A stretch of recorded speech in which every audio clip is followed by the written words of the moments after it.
Sir మీరు వచ్చిన దగ్గర నుంచి నాకు ప్రతి రాత్రి శివరాత్రి సార్. నడి రోడ్డు మీద తెల్లారిపోతుంది. సెకండ్ షో బదులు నువ్వు పెళ్లి కానివాడికి ఏం తెలిసి ఇంటి దగ్గర పెళ్ళాలి కోవాలా సార్. మన ఇంట్లో మనకంత రెస్పెక్ట్ లేనట్టున్నది కదా. నా ఇంటి దగ్గర నీకెందుకు ఉండదు రెస్పెక్ట్? ఏంటి కొనుక్కుంటున్నారు? ఏం లేదు సార్, మీతో నైట్ డ్యూటీ చేస్తుంటే చాలా ఉత్సాహంగా ఉంటది అంటున్నా. అది కాదు సార్, యాక్చువల్లీ అని అన్నది ఏంటంటే ఎవరో వస్తున్నట్టున్నారు. ఎవరండి మీరు? Lady sir. ముయ్యి. ఎక్కడి నుంచి వస్తున్నారు? మా ఆయన బంగారం సినిమా చూసి వస్తున్నాం. మీ ఆయనేడి? ఆయన రాలేదు సార్. మీ ఇల్లు ఎక్కడ? పడమటి సెంటర్ దగ్గర సార్. పడమటి సెంటరా? అంత దూరం ఒంటరిగా వెళ్తారా? ఈ టార్చర్ లైట్ తీసుకెళ్ళండి. వద్దు సార్. పర్వాలేదు, తీసుకోండి. రేపు ఉదయం మీ ఆయన్ని స్టేషన్కి వచ్చి నాకు ఇవ్వమని చెప్పు. అలాగే అర్థమైంది కదా? వస్తాం సార్. వస్తాం సార్. జాగ్రత్తగా విను. ఈ కేసు విషయంలో మనం రాత్రి మన ఆవిడకి టార్చ్ లైట్ ఇచ్చినందుకు చాలా థ్యాంక్స్ సార్. మనవాడేంట్రా? అయినా ఒంటరిగా భార్యను సినిమాకి పంపుతావా? ఎవడరా కాపలా? ఈ దేశంలో 55 కోట్ల మంది ఆడవాళ్ళు ఉన్నారు. ఒక్కొక్క స్త్రీకి ఒక్కొక్క పోలీసుని కాపలా పెట్టమంటావా? ఆనందరావు సార్, అర్ధరాత్రి ఒంటరిగా ఆడవాళ్ళని సెకండ్ షోకి పంపే మగాళ్ళని తన్ని బొక్కలో పెట్టండి. అలాగే సార్. ఇలాగైతే నేను కూడా బొక్కలోనే ఉండాలి. మా ఆవిడ కూడా మీ అవుట్ అయిపోయి. ముందు నువ్వు బొక్కలో రా చెప్తాను.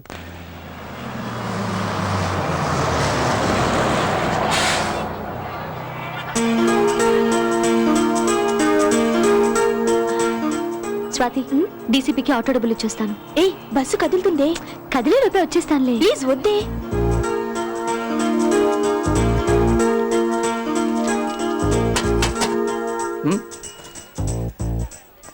ఏమిటిది? ఆ రోజు ఆటోకి డబ్బులు ఇచ్చారు కదా, 22 రూపాయలు 60 పైసలు. హలో, అయ్యింది 45 రూపాయలు అయితే 22 రూపాయలు 60 పైసలు ఇస్తావేంటి? నేను మీటర్ చూశాను. కాలేజ్ దగ్గర దిగినప్పుడు 22 రూపాయలు 60 పైసలే ఉంది. అక్కడి నుంచి మళ్ళీ నా కోసం స్టేషన్కి వచ్చాడు కదా, రాను పోను 45 రూపాయలు కలెక్ట్ చేశాడు. అయ్యయ్యో, ఈ 22 రూపాయలు 60 పైసలు కూడబెట్టడానికే 2 రాత్రులు నిద్రపోకుండా 60 కారపొడి పొట్లాలు కట్టాను.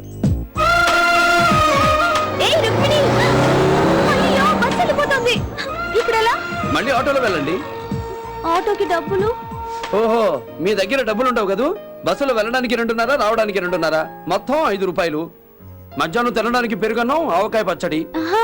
ఇవాళ సాంబార్ అన్నం, కంది పచ్చడి. ఇదిగో ఈ డబ్బులు నీ దగ్గర పెట్టుకుని మొత్తం కలిపి రేపు. ఏ ఆటో, నమస్కారం సార్. ఎక్కు ఎక్కు. నీ పేరేంటి? నారాయణ సార్. ఏ area? Kaleshwaram market area sir. ఈవిని దించి స్టేషన్కి ఫోన్ చేయి. అలాగే సార్.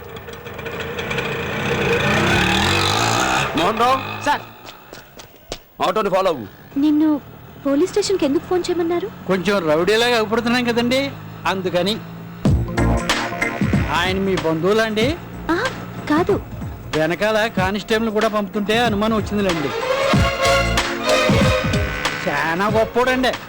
ఆయన వచ్చిన తర్వాత రౌడీలందరూ సైలెంట్ అయిపోయారండి. సిటీ బస్సులు రోడ్డు మీద నడుస్తున్నాయి, జనం ఫుట్పాత్ మీద నడుస్తున్నారు. మా మీటర్లు కూడా కరెక్ట్గా పనిచేస్తున్నాయండి. ఇట్లా అంతం తీసుకొని ఆఫీసర్లు పుష్కరానికి ఒకసారి తగులుతారండి.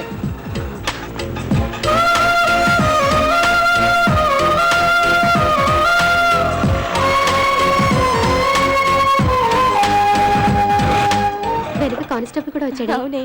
మళ్ళీ ఆటోలో పంపాడా? ఏంటి ఆ డీసీపీ గారు అంత అభిమానం చూపిస్తున్నారు నీ మీద? పోలీసు వాళ్ళతో సావాసం మంచిది కాదే. ఏమో, ఆయన మంచివాడు అనిపిస్తోంది. ఏ రుక్కు, రేపు మన కాలేజ్ ఫంక్షన్ కి చీఫ్ గెస్ట్ గా డిప్యూటీ కమిషనర్ స్వామి గారు వస్తున్నారు తెలుసా?